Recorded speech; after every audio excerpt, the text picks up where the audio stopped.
Well, Amanda, that was very impressive. Well, I'm here today to tell you about the Connections Place. I'm the program director. My name is Dale Torelli. And as you see the slide, this is where we're located, at 180 West 80th in Manhattan. There'll be a brochure if you need to pick these up, and I'll be glad to answer any questions in the afternoon. The Connections Place is a center in Manhattan that offers a job preparedness program specifically designed for people with borderline personality disorder. The TCP program's overall goal is to open pathways to vocational opportunities for people diagnosed with BPD. We're the first program, and certainly I'll be glad to be corrected, but we think we're the first program that has designed such a program specific to a diagnosis, to the exquisite sensitivity of some of the symptoms that have complicated and compromised individuals' lives. The initial concept was by Beth Elliott, who's the director of the program, and her daughter Kara. They met Perry at, I can't remember exactly the order, who brought it to the NEA.BPD, and then Perry introduced us to each other. And over the past, I guess 2.5 years ago, 3 years ago, we started this process of developing a curriculum designed incorporating some of my background, which is DBT, and the acceptance and change, as well as the vocational component. We do it with group meetings, exploring and focusing on work-related values, concerns, and job-related obstacles. For anybody in the room and listening to Amanda's story, it helps us to the group setting. It helps decrease isolation. If we can get people there, there's a decrease in isolation, a supportive environment, non-judgmental, and there's an actual curriculum that I'll continue to talk about. This room here, by the way, the pictures were taken by a client, and so I thought I'd incorporate it. Can people hear me? Yes. Yes. I thought I would incorporate them into my PowerPoint, and my PowerPoint was designed by a client in the program as well. So this is where we do our group activities. The resourceful, the intelligence, the creativity, the ability to problem solve, to identify, it's easier to help people, and this is what really, this group just consists of helpful, intelligent, and wonderful people.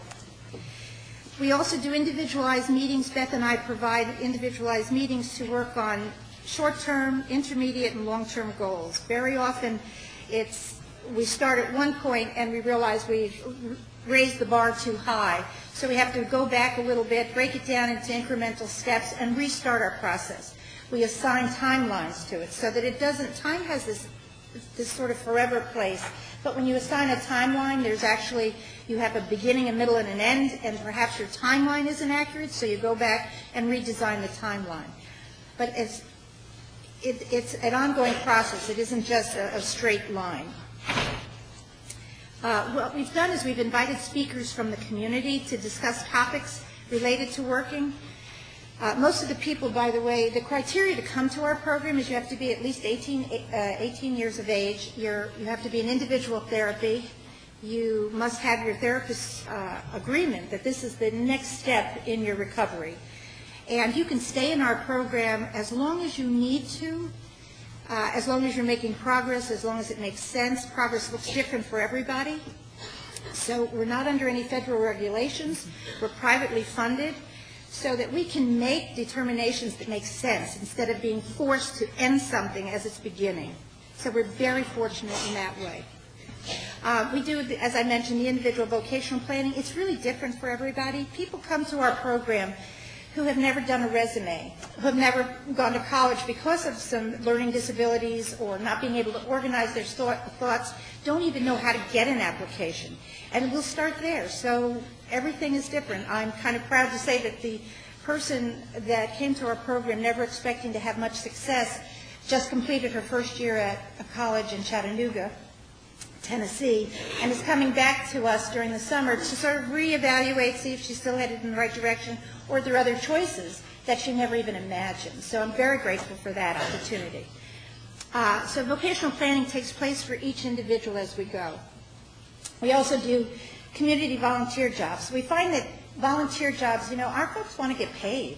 because they're like really bright and they've done wonderful, successful things. We have CNN producer, we have artists, we have writers, we have editors. We have a VIP marketing person who was with a high-end jewelry company who's been out of work for 3 years, and since he's been with us for 6 months, he's actually sent out 150 resumes. He's been on interviews. He has assisted us in our own marketing, developing a press package for our press pass and a press release and a press package so that we can be better at marketing ourselves. We're not doing a very good job yet. We've kept it the best kept secret because there's only 2 staff. We have a very limited amount of space, and until January 08 we were free. So we've really sort of gotten the pilot program out of the way, and now we're moving forward trying to really hone in on where our next direction is. Internships at the TCP program are, well, I'll tell you a little bit more about that. We have a 4-month module. We have a 4-month program. It's broken into 4 modules. 2 are vocational modules, Choose, Get, Keep, designed by William Anthony at Boston University. And then the 2 portal modules, which incorporate DBT concepts and philosophy, overcoming the emotional barriers to obtaining and keeping a job through practical skills. Some of the tasks we do are time management, organizing, how to decrease procrastination, what interferes with your ability to complete a project. Attendance is always an issue. People start out wanting to come, and then suddenly day 2 comes and they're not as sure as they were the day before. So they'll call for coaching, get in. We have this young man I was just telling you about, the VP, he has a 3S system. One is shower, shoes, and subway. And if that doesn't work, he calls me and he gets a little coaching, and fear is a motivator, so he'll come in despite what he feels like. He really acts opposite to the emotion, which is wonderful. And it builds mastery. It makes perfect sense. So, initially when we opened, our program's been open 16 months actually. We opened up December 5th, 2006. We rented the space in August 2006 after a year and a half of planning and coming up with formats and curriculum that's changed many times throughout this time period. So we opened up on December 5th, 2006 with 4 clients. And since that time, we've had 45 applicants. I know it says 43. We've had 45 applicants. We've had 35 enrolled during, I think it's actually 16 months, so I apologize for the correction. We've had 12 speakers come who have excitedly motivated people that want to bring new interest to people and tell them what else is out there besides what they think is out there. We've had 4 outside interviewers come in and sit. We do mock interviews, a lot of mock interviews.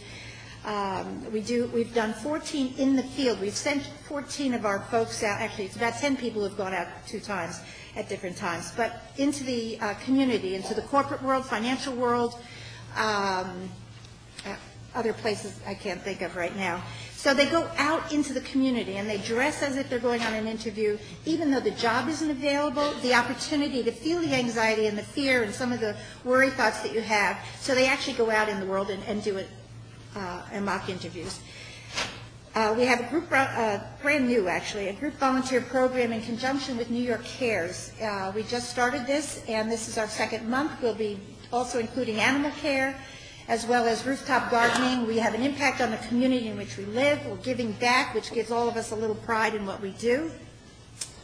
And we really value volunteer jobs. It's actually we go on the site with them, and we get to see who takes over some leadership, who's sort of a little more withdrawn and needs more encouragement. So in vivo, in the work environment, we get to experience what it's like for them and how to be helpful, at least in the moment, as well as when we go back to do the individual vocational counseling.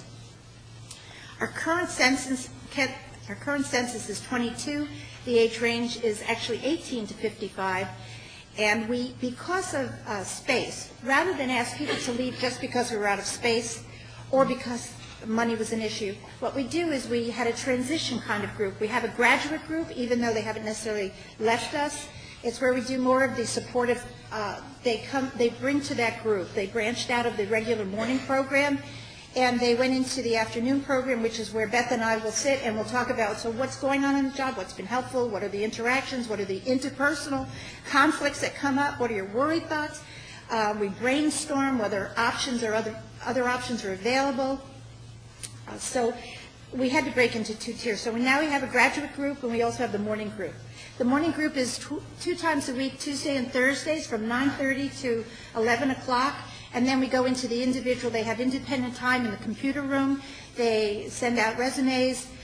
They go online to job search. They help one another. We have the internships. I'm hoping to find that. But anyway, in the internships, we have somebody who does the IT, who does the marketing, who does public outreach and resume writing, formatting so that they have skills. We try to enhance the skills they already have. One of the things we found about resumes is that it was such an emotional task to do a resume. I mean, I was employed so long at New York Hospital, I hadn't done a resume. So to do a resume to get employed the next time, I didn't even know where to start. It was like, what do you say you've done? So I know how emotional that was for me. So our folks come, and when we do it in a group, we review and we go over outlines, and we just spend a lot of time breaking it down. People aren't aware of the skills they have. So other people say, well, didn't you do this? Didn't you have a leadership? Didn't you have a project? Weren't you able to organize? Didn't you? And so on and so forth. So it's done in a group setting. So it makes it a little less painful, but in tiers, people generally start to scratch out what a resume is going to look like. People very often think a resume really defines them, and that makes it the hardest. In fact, it's just a marketing tool to get you in. So it sort of lightens it up a little bit. I think that's it. Anyway, so in summary, we provide a structured, non-judgmental environment. We provide a specifically designed curriculum, 4-month rotation. We repeat it 3 times a year. As I said, it's done in 2 components, 2 vocational and 2 portals. One, we do it every other month so that if you come in, the admissions are done in enrollment, rolling enrollment. So if you come in the middle of something, you'll get all that material before your 4 months are up. And if you need to leave or you're ready to go or you get a job and you don't need our support anymore, that's fine. The individual goal-setting meeting, short-term, intermediate, long-term goal planning is ongoing. It's every Tuesday, and then every individual. It's all about goals, setting goals, because without goals, it's more like a wish list. And a wish list is good, but I heard there's no Santa Claus, so I'm just waiting. And the graduate group we use the graduate group to increase the likelihood of success, that small successes will lead to larger successes. So anyone who's interested in the Connections Place or wants to start one of their own, we'd be glad to talk to you about it later, and thank you.